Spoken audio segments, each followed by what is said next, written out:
Africa, where every child has access to clean water, every family enjoys dignified sanitation, and every community thrives in prosperity. The VIP called on delegates to actively shape a board post-2025 vision, crafting collaborative policies and solutions for a sustainable future. The conference was held under the theme Assuring Inclusive and Climate-Resilient Water Security and Sanitation for the Africa We Want.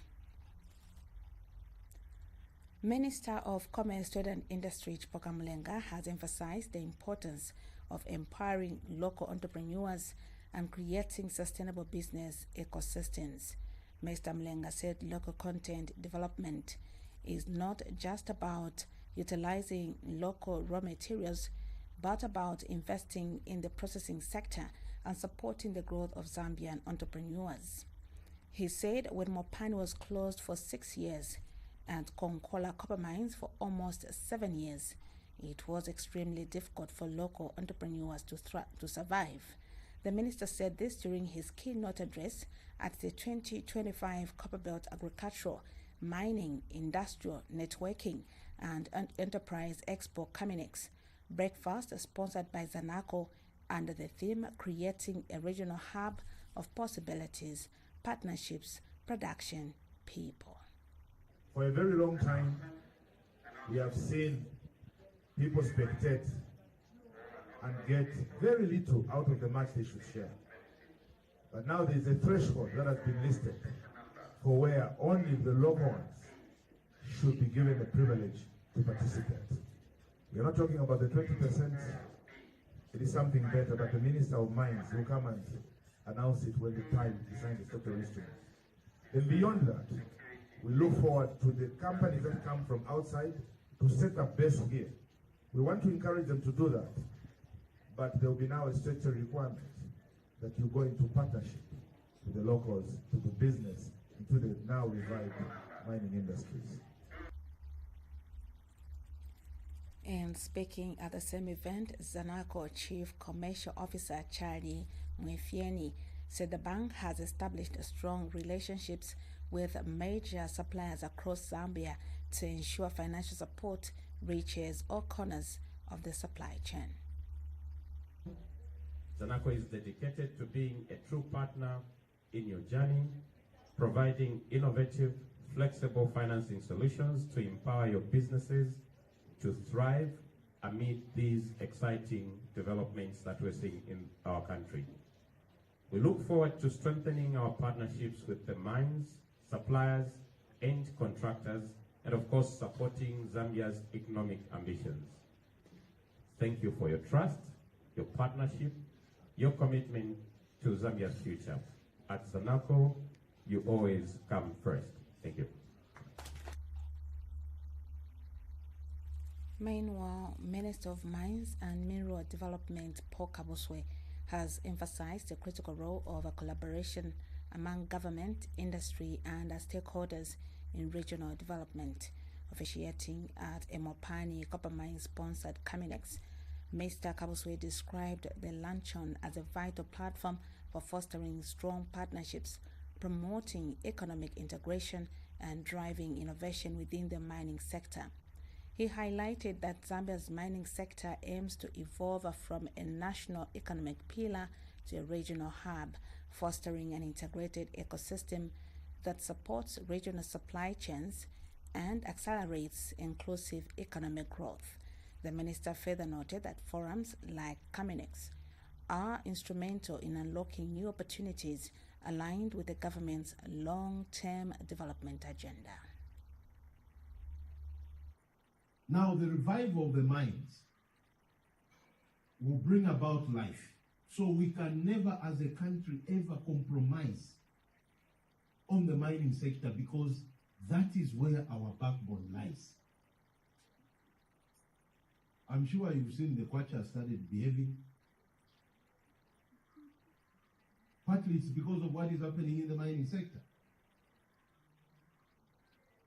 So we want please to be very serious on this call. It takes two to tango. We are on the mining companies to support local content. We'll sign it. but also ourselves, let's make sure that we do the right thing. If it's a contract, please.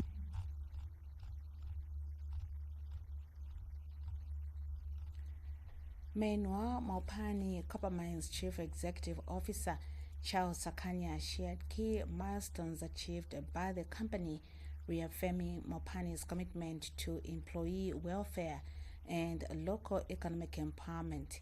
He revealed that Mopani employees have received salary increments exceeding 13% for 2 consecutive years, the highest in the mining industry over the past 2 years.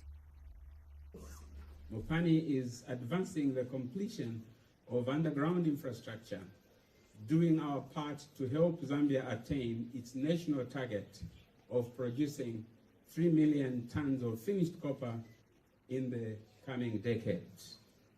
The current capacity for Mopani copper mines, once the project development plan has been completed over the next 4 to 5 years, is 8.5 million tons of ore from underground.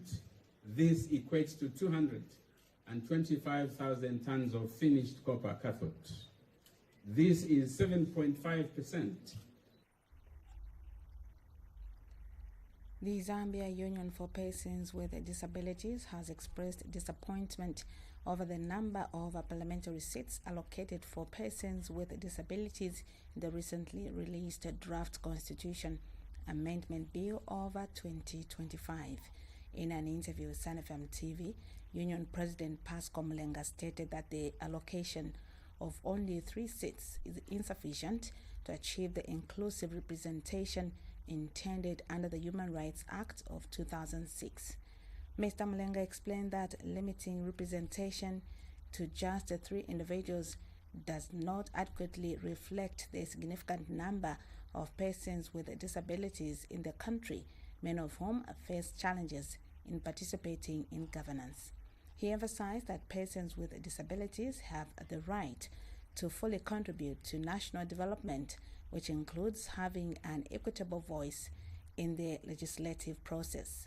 The union has called on the government to revise the proposed number of seats and ensure that the constitutional amendments embody clear human rights principles that promote fair inclusion of disadvantaged groups.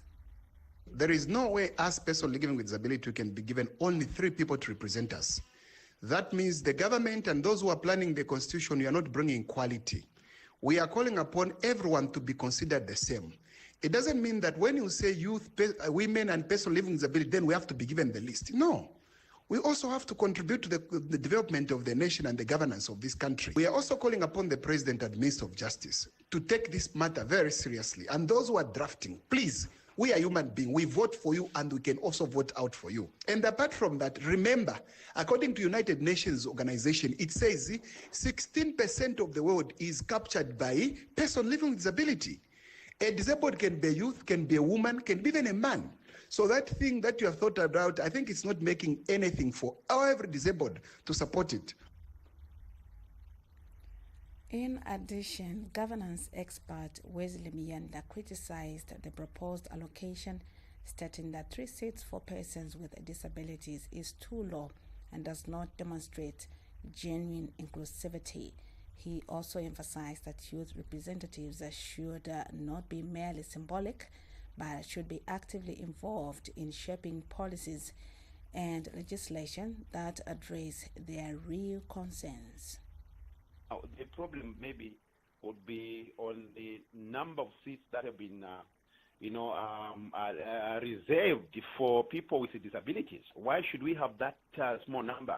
And why should we have women as much as 20? So we are supposed to at least have some reasonable. We have had a number of youths in Parliament, like Kimonia Zulu and the JJ Banda.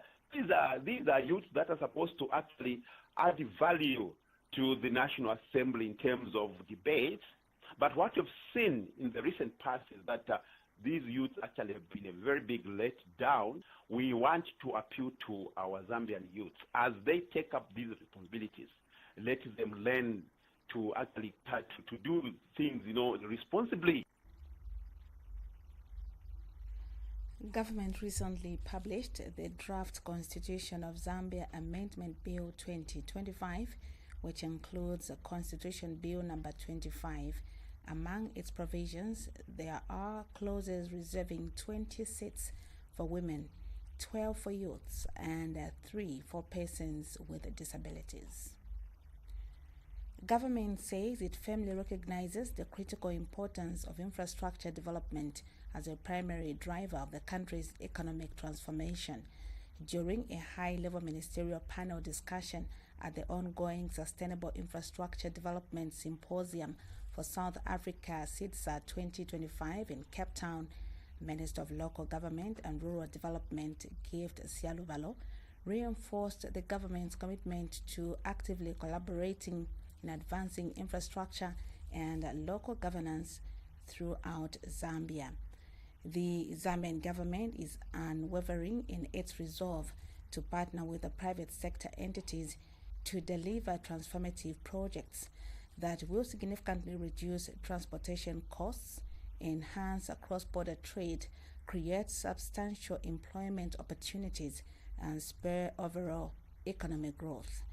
Mr. Sialuvalo emphatically reaffirmed the government's dedication to providing high-quality infrastructure and effective local governance. He pointed out that public-private partnerships have become an essential strategy for successfully financing and implementing major infrastructure projects. He highlighted that the PPP approach is generating substantial progress in infrastructure development while rigorously maintaining fiscal responsibility and local governance standards, all made possible through robust private sector involvement. Mr. Sialuvalo urged other African nations to harness platforms like SIDSA, which serve as critical convergence zones for key stakeholders, including governments, investors, and experts, to foster regional cooperation and integration. He stated that by sharing vital knowledge on critical infrastructure priorities, countries can rapidly accelerate transformative projects that will benefit not only themselves but also the entire African continent. The two-day event united governments, investors, and experts with the ultimate goal of unlocking infrastructure projects that will propel growth and promote regional integration. This information was provided in a statement issued to Sun FM Radio and TV by Tamara Nyirenda, the first Secretary for Press and Public Relations at the Zambian High Commission in South Africa. Zambia Railways Managing Director Cuthbert Malindi has indicated that the company requires financial investment between $38 and $80 million to comprehensively rehabilitate the Livingstone-Mulobezi rail line. Speaking to the media shortly after an inspection in Livingstone by the Committee on Transport Works and Supply, Mr. Malindi emphasized that while the company does receive some government support, the current monthly grant of 8,000 kwacha is inadequate for maintaining safe and efficient operations. Additionally, he expressed concern regarding the deteriorating condition of the Mulobezi line, characterizing it as critical and in urgent need of rehabilitation.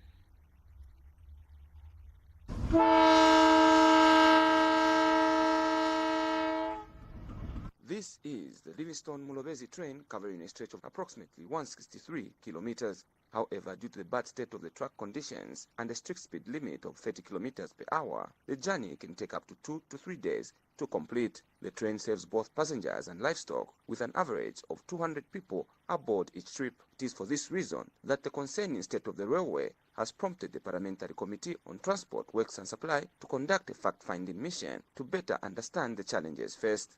Zambia Railways Limited Managing Director Cuthbert Malindi briefed the committee on the situation, emphasizing the urgent need to invest in the railway track rehabilitations. To fix the line, the material is about $38 million. But you add labor, you add everything, you can come very close to around 70, 80 million. and then remember you're just looking at the line. We are in discussions with our fellow rail operators, sort of ABSA runs passing in sort of 2 weeks ago. We had a discussion with them. They are prepared to sell us some coaches at reasonable price. So that's a discussion that's going on. But of course, apart from that, even other corporate partners have offered coaches. So I think for passenger, we can get the equipment that we need. I think the real issue is can we run it profitably? And committee chairperson Mubika acknowledged the acceptable sanitation levels in the train coaches, but stressed the importance of enhancing security and improving on-schedule adherence by the Zambia Railway Limited. It's a fair service, but the main cry of the passengers is that one, the time for Livingston is, they are saying today actually they're surprised, they are full time, which is commendable, but usually they are saying some of them actually have to book taxis to follow it here, come and board here. But the main issue is the traffic. So there's actually urgent need by government to find resources as short as possible time and actually to put contractors work on the rail. The train service is okay, the coaches are okay, they're clean inside, the toilets are functioning, but the rail track is what is really making it difficult for people to move between. For many passengers, the committee's visit was a rare opportunity to voice out their concerns and frustrations firsthand. Every week train ijuwa abantu meme chifukwa chakuti vantu vaiterera kuli benjanji muntu kuenda kumulobezi paka kupika nsima ero hapa ni pafupi ni 162 kilometers. Konjani pena kuchikagwa tumakala tibingezi no manzi no vokuja tumakala time itali nemo mendu vutikira nemo mendu fungira banda kwamele mu treni kwapa na malaiki Without quick repairs and investment into the Livingstone-Mulobezi rail line, people of Mulobezi, who are mainly livestock farmers, will surely be cut off from vital services and economic opportunities. Augustine Kapambwe, reporting for Sun TV News in Livingstone District, Southern Province.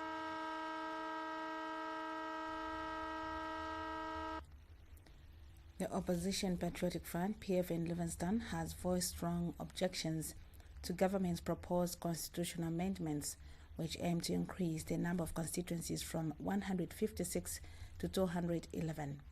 In a telephone interview with Sun FM TV, Felix Wunda, the PF Livingstone District Information and Publicity Secretary, claimed that this move is a strategy by the ruling party to consolidate power ahead of the 2026 general elections.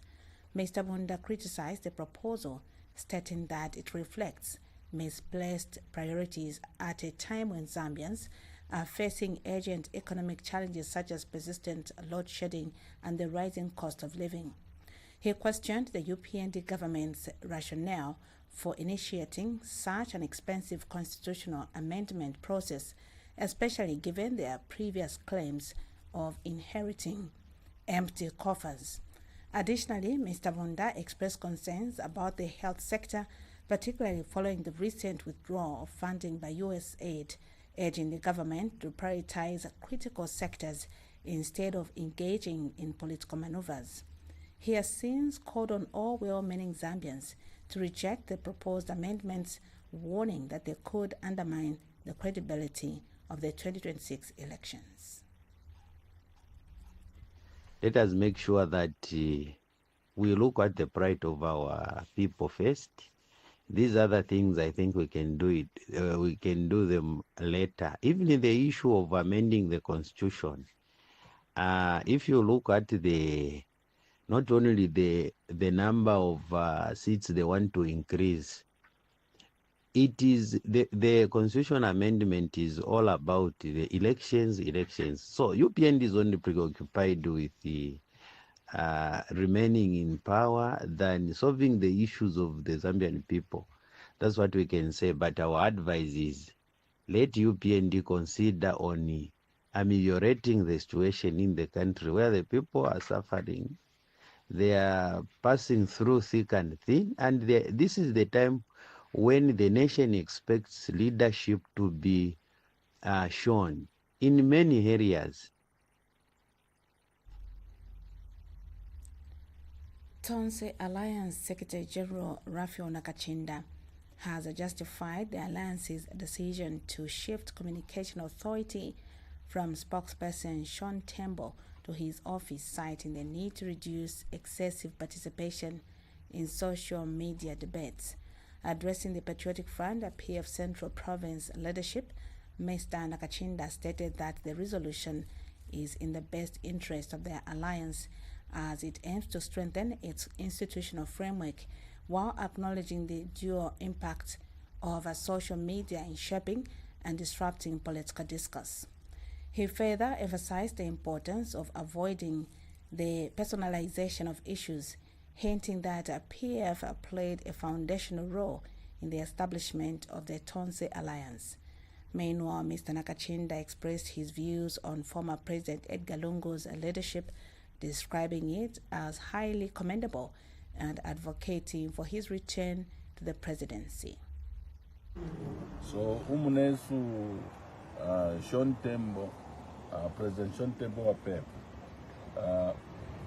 alliance to ambirena chapamo. Your decision yakobatawe u spokesperson first tuna share is because twasangwa sana ma social media. And we cannot be dealing with the internal issues of the organizations through the media. The media builds, the media also destroys. So we think that in the meantime, until our reviews happen, once price of there. That's how come I said, can you realign the position of the spokesperson? It's in the interest of Tonse. We now take a break. Still to come, sports news. Are your dreams on hold? Maybe that much needed home improvement, starting a business, upgrading your qualification, or simply taking that dream vacation? At ABSA, we understand. That's why we offer collateral-free personal loans of up to 850,000 kwacha. With a 7-year payment plan, now you can access more financial support to turn your dreams into reality. Let's help you write the next chapter of your story. Call 5950 for more information. Terms and conditions apply. Your story matters. ABSA. You know that feeling of frustration when you're told, sorry, we don't take mobile money payments. Turn that frown into a smile. With the upgraded ABSA POS machine, you can pay for your items using your mobile money wallet, Visa credit or debit card, MasterCard, and more. Now that's a payment solution with more convenience. Call 5950 to sign up or find it at a supermarket near you. Your story matters. ABSA. In sports news now, Banyana coach Desiree Ellis has chosen to use the upcoming matches as an opportunity to select the best possible squad for defending their title at the Women's Africa Cup of Nations. In an interview with Sabic Sport, Ellis emphasized that her technical team is focused on the progress in player performance rather than the match results. Ellis stated she wants to assess a wider range of players ahead of the postponed 2024 Women's Africa Cup of Nations, which is now scheduled to take place in July due to a revised CAF calendar. Midfielder Amogelang Motau highlighted the significance of these two matches, expressing her satisfaction that South Africa is taking advantage of the FIFA international window to prepare for the tournament.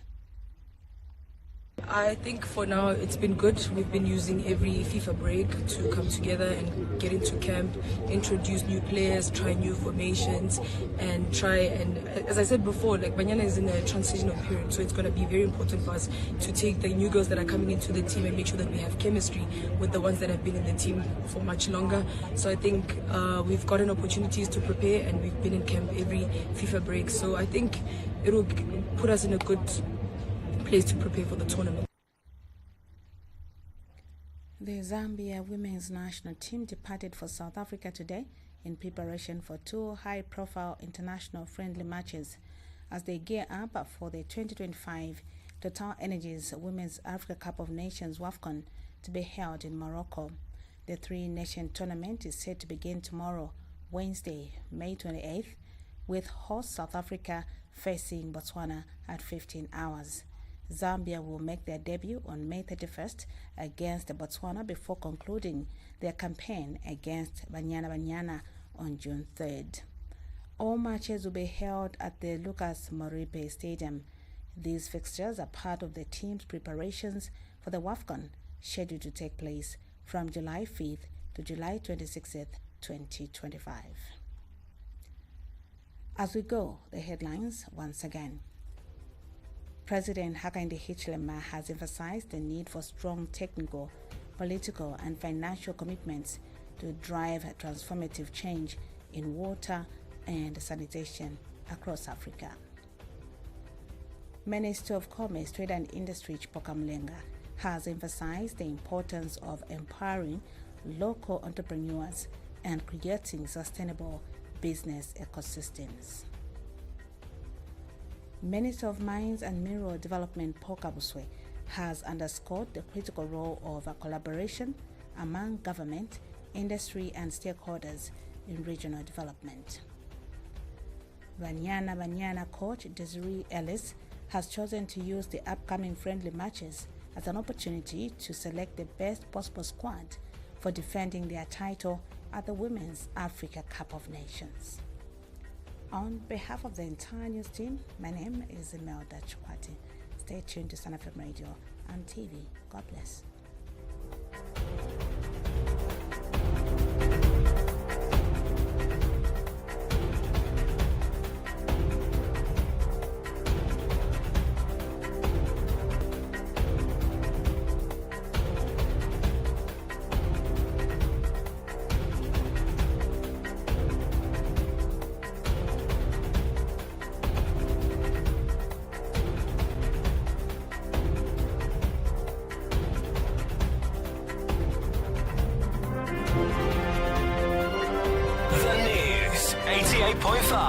Sun FM. A comprehensive coverage of local and national news, business, politics, and sports. The Sun FM News was brought to you by ABSA. Your story matters.